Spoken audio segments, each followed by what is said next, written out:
Hello friends, Atul Yaris के इस digital platform पर आप सभी का हार्दिक स्वागत है। फ्रेंड्स, हम पढ़ रहे हैं इंग्लिश लैंग्वेज सेकंड और पिछली जो हमारी क्लास थी उसमें हमने यूनिट नंबर 5 के topic communicative approach to English language के विषय में बात की थी। दोस्तों, आज इस क्लास में हम बात करने वाले हैं चैलेंजेस ऑफ टीचिंग इंग्लिश, यानी इंग्लिश पढ़ाते समय टीचर के सामने कौन कौन सी समस्या आती है। विशेषतः हमारे भारत देश की ही अपने बात करने वाले हैं कि यहाँ पर बच्चे को हम क्यों इंग्लिश नहीं पढ़ा पाते हैं या फिर बच्चा जो है हमारा वो इंग्लिश क्यों नहीं सीख पाता है। ये सारी की सारी चीज़ें अपने यहाँ पर डिस्कस करने वाले हैं, यानी कौन से कारण हैं जिसके कारण बच्चा जो है हमारा इंग्लिश में पिछड़ रहा है। तो दोस्तों, यहाँ सबसे पहले हम देखें कि इंग्लिश जो हमारी लैंग्वेज है उसके दो मेजर ऑब्जेक्टिव होते हैं जिसके कारण अपने इंग्लिश को सीखते हैं। नंबर एक तो हमारा होता है लैंग्वेज डेवलपमेंट का और दूसरा होता है हमारा लिटरेरी डेवलपमेंट्स का। तो लैंग्वेज के अंदर हम क्या सिखाते हैं बच्चे को? लैंग्वेज डेवलपमेंट के अंदर हमें सिखाना होता है LSRW, जिसके विषय में हमने पीछे भी बात की थी, यानी कि लिसनिंग है, फिर उसके बाद में स्पीकिंग है, रीडिंग है और राइटिंग है। ये 4 स्किल हमें बच्चे को सिखानी होती है और इन्हीं का उसे उपयोग करना होता है। लिसनिंग यानी कि अंडरस्टैंडिंग से लेकर के चलते हैं अपनी, यानी वो किसी की बात को अच्छे से समझ सकें। स्पीकिंग के अंदर देखिएगा जो हमारे फोनेटिक एस्पेक्ट्स हैं वो आते हैं कि बच्चे का जो उच्चारण है वो बिल्कुल सही हो। रीडिंग के अंदर देखिएगा इसमें ग्राफिक एस्पेक्ट्स जो आते हैं, फोनेटिक कम ग्राफिक अपने कह सकते हैं।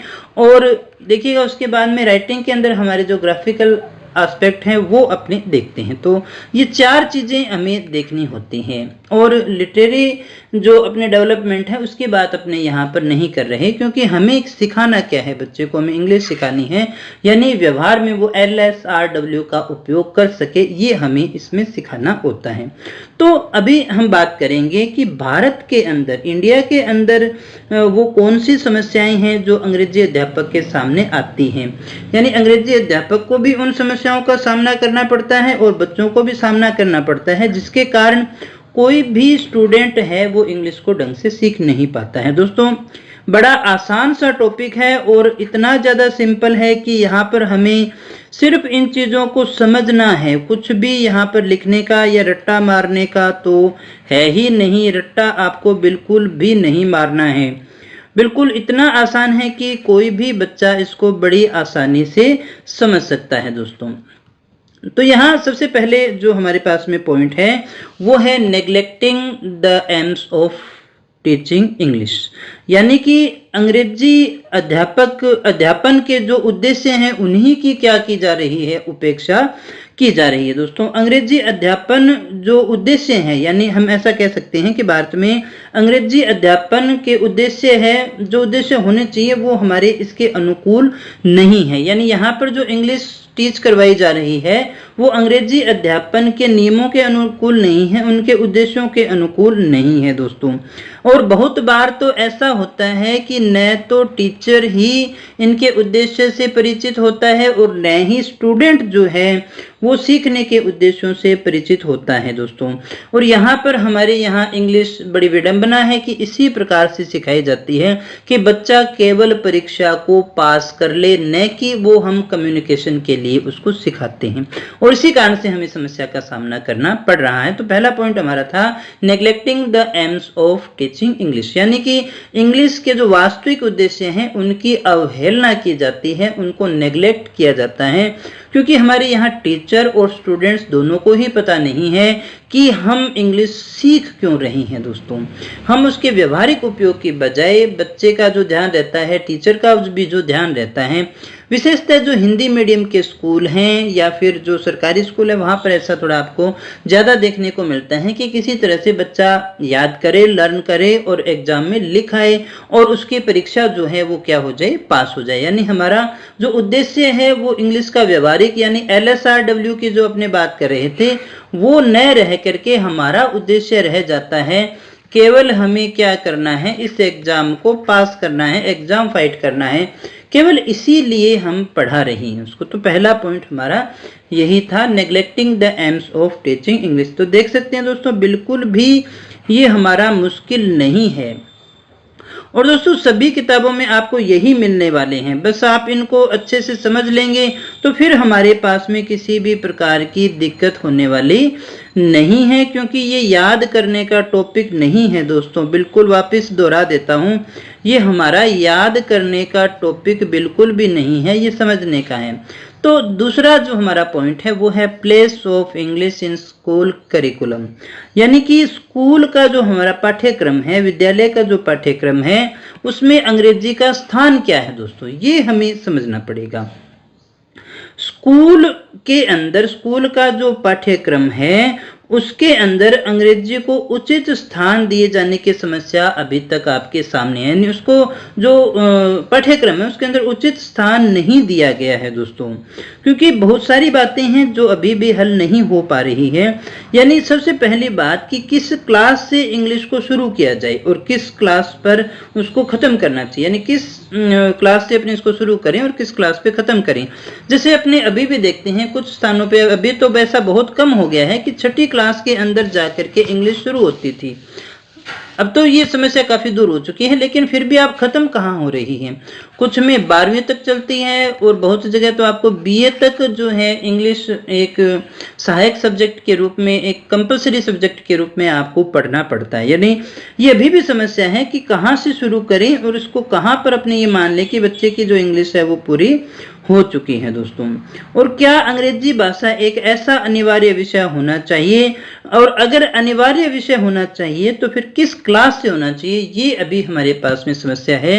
यानी स्कूल का जो हमारा करिकुलम है, जो हमारा पाठ्यक्रम है, उसके अंदर उचित स्थान हमें अभी तक इंग्लिश को नहीं दिया गया है दोस्तों। यही हमारे पास में सबसे बड़ी समस्या है। एक अपना जो अगला पॉइंट आता है वो है कंडीशन ऑफ क्लासेस, यानी क्लासों की कंडीशन कैसी है। हमारे यहाँ पर अंग्रेजी की क्लासेस जो हैं उनकी स्थिति कैसी है। वैसे तो सारे स्कूलों की बात करें तो भी एक ही जैसी रहने वाली है, सब में। अब इंग्लिश की क्यों बात करें, हर कक्षा में आपको देखिए भीड़ तो मिलनी है, यानी ओवर क्राउडेड क्लासेस जो हैं वो आपको मिलेगी, क्योंकि यहाँ की पॉपुलेशन बहुत ज़्यादा है दोस्तों। तो पॉपुलेशन ज़्यादा होने के कारण बच्चे ज़्यादा हैं, और क्लासेज में सरकारी स्कूलों में तो आपको बहुत सारे बच्चे मिल जाएंगे, इसीलिए तो 30:1 का जो अनुपात है वो बनाया गया है, ताकि बच्चे जो हैं आसानी से सवालों के जवाब दे सकें। साथ ही साथ जो हमारे पास में सबसे बड़ी समस्या है वो है शॉर्टेज ऑफ बिल्डिंग्स। हमारे पास में पूरी तरह से बिल्डिंग्स भी नहीं है, बच्चों को हम एक जगह बिठा नहीं सकते हैं। होता यह है कि सरकारी स्कूल में आप जाके देखोगे तो बहुत सारी जगह अब भी कम है, तो आपको पहली से 5वीं तक की जो कक्षाएं हैं वो एक ही जगह बैठी हुई मिल जाएंगी और एक ही साथ पढ़ती हैं, तो उसकी वजह से भी समस्या आती है। साथ ही साथ जो फर्नीचर है, यानी भौतिक सुख सुविधाएं हैं, वो भी हमारे पास में काफ़ी कम है। ब्लैक बोर्ड नहीं होते, फर्नीचर कम होता है, बैठने के लिए नहीं है, टीचिंग एड्स वगैरह नहीं है, तो बहुत सारी कमियां जो है वो यहाँ पर अपने देख सकते हैं। तो ये सारी कमियां जो हैं वो कंडीशन ऑफ क्लासेस के अंतर्गत आती हैं, यानी हमारी क्लासेस जो हैं वो उनकी कंडीशन बिल्कुल भी सही नहीं है। इसके बाद में अगला जो अपना चौथा पॉइंट आता है वो अपने ले सकते हैं ओल्ड मेथड। ओल्ड मेथड जो अपने हैं वो यूज कर रहे हैं दोस्तों। आधुनिक जो टीचिंग के मेथड हैं उनका अपने द्वारा उपयोग नहीं किया जा रहा है दोस्तों, क्योंकि अभी भी हम पुराने जो मेथड है, जिसमें पुराने मेथड्स में आपका आता है ट्रांसलेशन कम ग्रामर, ये वाला जो मेथड है आज भी अपने किसके द्वारा देखो पढ़ा रहे हैं बच्चे को, ट्रांसलेशन कम ग्रामर जो हमारा मेथड है उसी के द्वारा पढ़ा रहे हैं।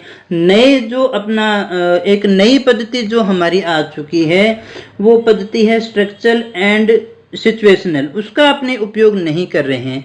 स्ट्रक्चरल एंड सिचुएशनल जो है हम उसका उपयोग न करके बल्कि किसका कर रहे हैं, आज भी अपने ट्रांसलेशन कम ग्रामर मेथड का यूज कर रहे हैं, जो कि पढ़ाने का बहुत ही पुराना तरीका है दोस्तों। तो इसी की वजह से कई परेशानियों का सामना होता है और प्रभावकारी विधि न होने के कारण, जो पुराने मेथड हैं उनके होने के कारण भी बच्चों को समस्या का सामना करना पड़ता है दोस्तों। इसके अलावा एक अपना अगला पॉइंट और अपने ले सकते हैं, वो है हमारा different stages of teaching English. Different stages of teaching English. तो यहाँ आप इसको इस प्रकार से समझ सकते हैं कि हमारे विद्यालयों में तो अंग्रेजी अध्यापन शुरू कहाँ से हो, उनको शुरू करने का भी तरीका एक जैसा नहीं है। इनको शुरू करने का स्तर जो है वो भी अलग अलग बना हुआ है। इसमें 3 स्टेज आती हैं दोस्तों। नंबर 1 स्टेज की बात करें तो जिसे अपने अर्ली स्टेज के नाम से जानते हैं। किसे क्या कहते हैं? अर्ली स्टेज के नाम से जानते हैं, जो 6 to 9 है, जो 6 साल से लेकर के 9 तक आपको लेकर के चलते हैं। यानी इसमें कक्षा 1 से 3 विशेषतः कौन सा हो गया? कक्षा 1 से 3 से ये शुरू होती है, चाहे प्राइवेट स्कूल हो। प्राइवेट में विशेषता लेंगे अपने, जैसे कर्नाटक का हो गया, राजस्थान के कुछ हिस्से आ गए, यहाँ पर ये प्राइवेट स्कूलों की बात करें तो 1 से 3 में शुरू हो जाती है। दूसरी अपने स्टेज की बात करें तो वो है हमारी मिडिल एज। और हमारी जो मिडिल एज है दोस्तों वो आगे 11 या फिर 12 वर्ष, यानी या तो अपने कब शुरू करते हैं? 11 साल में शुरू होगा या फिर 12 साल में शुरू होता है दोस्तों। इसके बाद में एक अपना तीसरी स्टेज जो आती है वो है लेटर स्टेज। और लेटर स्टेज जो आती है हमारी वो है 14 वर्ष के बाद में, जब हम उसको पढ़ा रहे हैं। तो कुछ राज्यों में कभी शुरू होती है, कुछ राज्यों में कहीं शुरू हो जाते हैं। तो ये एक प्रकार से अलग अलग स्टेज है, जिसके कारण भी बच्चों को समस्याओं का सामना करना पड़ता है दोस्तों। आगे बढ़ते हैं। आगे बढ़ते हुए अपनी टेक्स्ट बुक जो है हमारी स्कूल की, उनके विषय में भी बात कर लेते हैं। लो स्टैंडर्ड है उनका स्टैंडर्ड कैसा है दोस्तों? काफ़ी ज़्यादा लो है, जिसके कारण भी हमें समस्या का सामना करना पड़ रहा है। लो स्टैंडर्ड ऑफ टेक्स्ट बुक्स।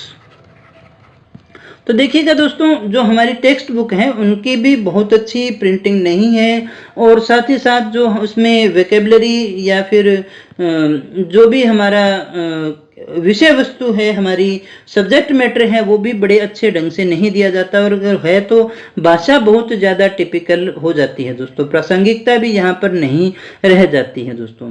दूसरा कि अंग्रेजी की जो कहानियाँ हैं जो हमें पढ़ाई जाती है, वो अंग्रेजी की कहानियाँ पढ़ाई जाती हैं, वो हमारे वातावरण की नहीं है। इसी वजह से हमें यहाँ के लोगों को वो बहुत जल्दी समझ में नहीं आती हैं, जिसके कारण भी हमें काफ़ी ज़्यादा समस्या का सामना करना पड़ता है दोस्तों।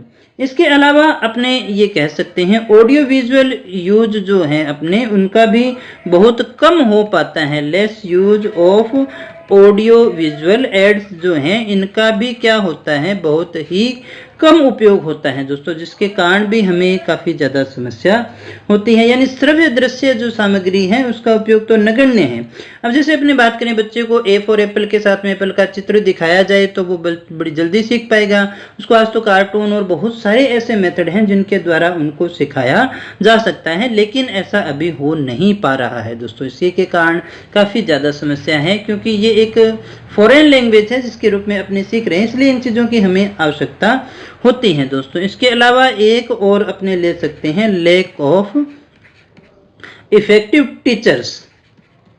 लैक ऑफ इफेक्टिव टीचर्स कि हमारे पास में जो इफेक्टिव और क्वालिफाइड टीचर्स हैं उनकी भी बहुत ज़्यादा कमी है दोस्तों, क्योंकि उनके पास में जो टेक्निक्स है वो काफ़ी ज़्यादा पुरानी हो चुकी है। इंग्लिश लैंग्वेज की इंग्लिश को पढ़ाने की जो लेटेस्ट टेक्निक है वो उनके पास में नहीं है, और उनके पास में जो नॉलेज है वो भी पर्याप्त नहीं है दोस्तों, ताकि उनके खुद के पास में बहुत अच्छा नॉलेज नहीं है ताकि वो इंग्लिश को पढ़ा सके। इसलिए भी ये हमें कमियाँ देखने को मिलती हैं। इसके अलावा हम ये कहें कि प्रभावी शिक्षकों की कमी है, उनमें नेतृत्व की भी काफ़ी ज़्यादा कमी रह जाती है, और बहुत से जो बच्चे हैं जो इंग्लिश ग्रामीण क्षेत्रों से पढ़ करके आते हैं तो वो भी उनकी भी समस्या आती है, क्योंकि उनका लैंग्वेज का लहजा और ये पढ़ करके अच्छे अंक आ जाते हैं, लेकिन अभी भी लहजा जो है वो उतना ज़्यादा साफ नहीं हो पाता।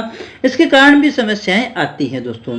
इसके अलावा एक और हमारे पास में जो समस्या आती है इंग्लिश लैंग्वेज की, कि ट्रेडिशनल जो अपना एग्जामिनेशन है, ट्रेडिशनल एग्जाम सिस्टम है, वो भी इसके लिए उत्तरदायी होता है दोस्तों। अब एग्जाम सिस्टम हालांकि काफ़ी ज़्यादा परिवर्तित तो हो चुका है, लेकिन हमारे जो एग्जाम सिस्टम बनाए गए हैं वो केवल परीक्षा को पास करने की दृष्टि से ही, परीक्षा के जो नवीन विधियां हैं, मौखिक और लिखित दोनों का उपयोग नहीं किया जाता। उसको देखिए लिखने के लिए दे दिया, बच्चे ने लिख दिया तो मतलब सब कुछ सही है, जबकि हमारा इंग्लिश लैंग्वेज पढ़ाने का जो सबसे अच्छा जो उद्देश्य था वो ये था कि वो कन्वर्सेशन कर सके, अपनी बात को समझा सके, उसका प्रोनाउंसिएशन जो है वो बिल्कुल सही हो पाए, इसलिए हम उसको पढ़ा रहे थे। लेकिन यहाँ पर केवल रट्टाफिकेशन चलता है, रट लिया और हम क्या हो गए, पास हो गए दोस्तों।